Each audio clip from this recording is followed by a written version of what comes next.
Assalamualaikum warahmatullahi wabarakatuh, Ananda Salih-Salihah. Apa kabarnya hari ini? Insya Allah baik ya. Hari ini kita bertemu lagi belajar bersama Ustazah Dede. Mari kita belajar. Hari ini kita akan belajar mengenai perkembangan teknologi transportasi. Nah, transportasi adalah perpindahan manusia atau barang dari suatu tempat ke tempat yang lainnya dengan menggunakan sebuah kendaraan yang digerakkan oleh manusia, baik itu berupa hewan maupun mesin.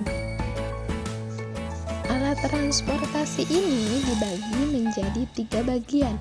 Di antaranya yaitu ada alat transportasi darat, ada alat transportasi laut, dan ada alat transportasi udara.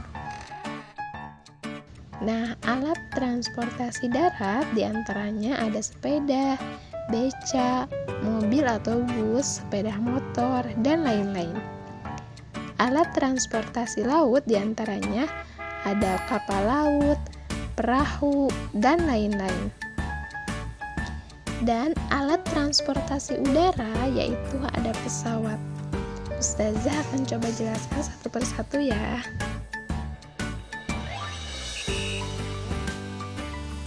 Kita akan mulai dari alat transportasi darat.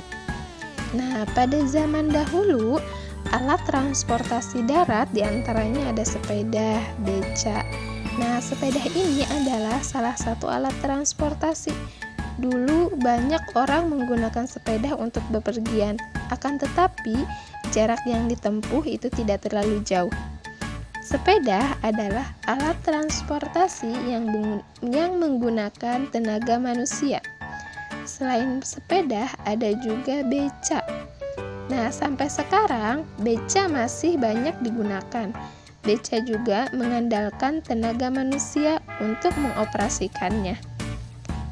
Sepeda dan beca pernah berjaya pada zamannya. Namun, seiring berkembangnya teknologi, kendaraan tersebut tergantikan oleh kendaraan yang lebih modern. Sekarang ini, sepeda hanya digunakan untuk berolahraga, sedangkan peminat beca sepeda dan beca sekarang sudah tergantikan oleh sepeda motor. Nah, sekarang ini sepeda motor menjadi alat transportasi yang banyak diminati. Kita dapat menghemat waktu jika menggunakan sepeda motor. Jalan kota yang ramai membuat kemacetan, oleh karena itu orang-orang lebih suka menggunakan sepeda motor. Selain itu, penggunaan sepeda motor dapat mempermudah aktivitas. Manfaat lainnya adalah dapat membantu pekerjaan yang menyediakan jasa. Contohnya seperti jasa antar jemput. Kemudian, penggunaan sepeda motor juga dapat menghemat biaya perjalanan. Akan tetapi, banyaknya penggunaan sepeda motor juga memberikan dampak yang kurang baik. Gas hasil pembuangan dari sepeda motor dapat menimbulkan polusi udara. Jumlah pengguna sepeda motor yang semakin banyak juga membuat kemacetan di jalan raya. Nah, selain sepeda motor, alat transportasi darat juga itu bisa kita kenal dengan mobil ya, atau bus ya. Nah, bus ini selain digunakan untuk perjalanan jauh, bus juga sering pula digunakan orang untuk berangkat kerja atau sekolah.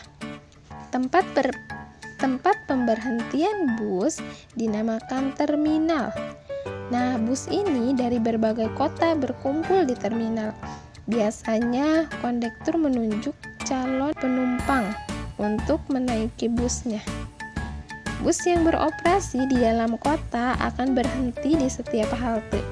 Ada penumpang yang naik dan ada pula penumpang yang turun. Jika setiap orang menggunakan bus, maka dapat mengurangi kemacetan di jalan raya, serta dapat menghemat energi fosil. Alat transportasi darat yang selanjutnya yaitu kereta api. Nah, kereta api ini sudah terkenal sejak zaman dahulu. ada berbagai macam kereta api. Misalnya, ada kereta api uap, kereta api bermesin diesel, kereta api listrik, dan kereta api listrik super cepat. Kereta api uap dibuat setelah adanya penemuan mesin uap oleh James Watt. Kemudian muncullah kereta api bermesin diesel. Kereta api diesel dibuat pada tahun 1892 oleh Rudolf Diesel. Kereta api listrik muncul setelah penemuan listrik oleh Michael Faraday. Nah, pada zaman penjajahan Belanda, kereta api sudah digunakan. Kereta api yang digunakan pada saat itu adalah kereta api uap. Kereta api tersebut dijalankan dengan api pembakaran kayu atau batu bara. Kereta tersebut digunakan untuk mengangkut hasil bumi. Nah, hasil bumi itu dari sistem tanam paksa. Saat ini di Indonesia sudah menggunakan kereta api listrik. Kereta api memiliki jalur sendiri. Kereta api berjalan di atas rel. Oleh karena itu, kita tidak akan terhambat kemacetan di jalan raya. Akan tetapi, teknologi kereta api kita masih kurang dibandingkan dengan negara lain. Misalnya, di Jepang sudah menggunakan kereta api listrik super cepat. Kereta api super cepat itu disebut Shinkansen.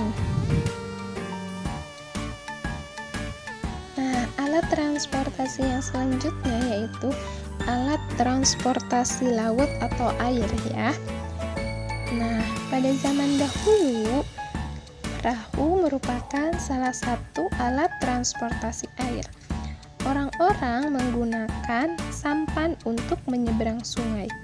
Nah, para nelayan menggunakan perahu layar untuk mencari ikan. Sekarang, nelayan sudah menggunakan mesin pada perahunya. Selain digunakan oleh nelayan, perahu mesin juga digunakan untuk mengangkut penumpang. Perahu mesin itu dinamakan motor klotok.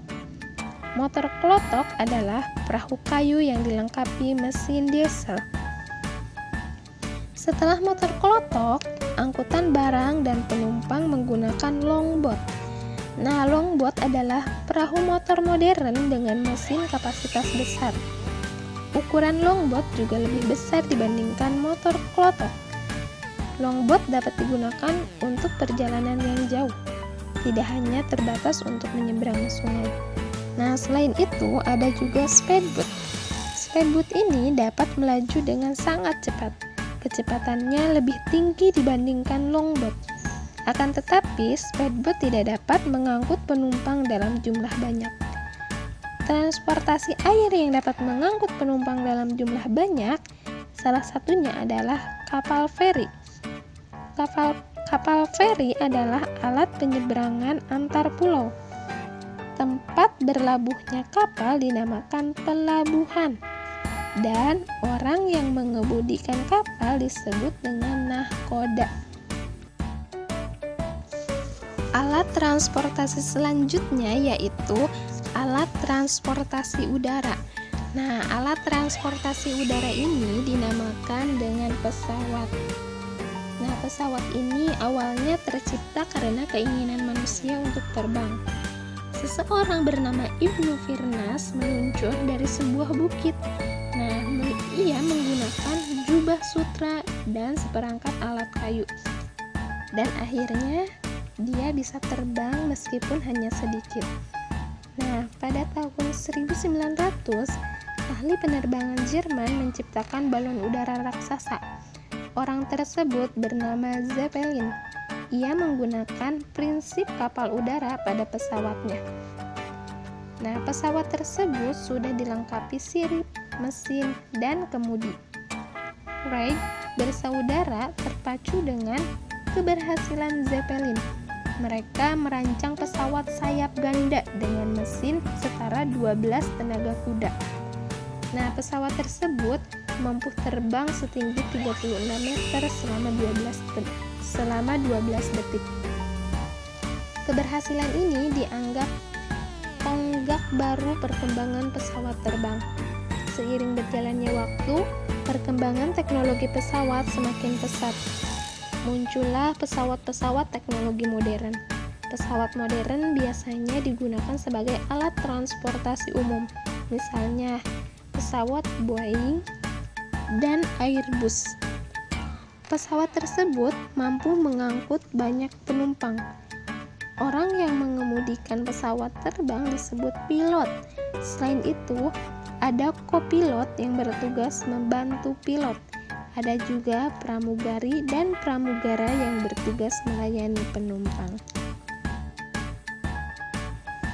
Nah, berikut merupakan pemaparan materi mengenai perkembangan teknologi transportasi. Mungkin cukup sekian dari Ustazah. Mudah-mudahan apa yang Ustazah sampaikan dapat bermanfaat untuk Ananda salih-salihah semuanya.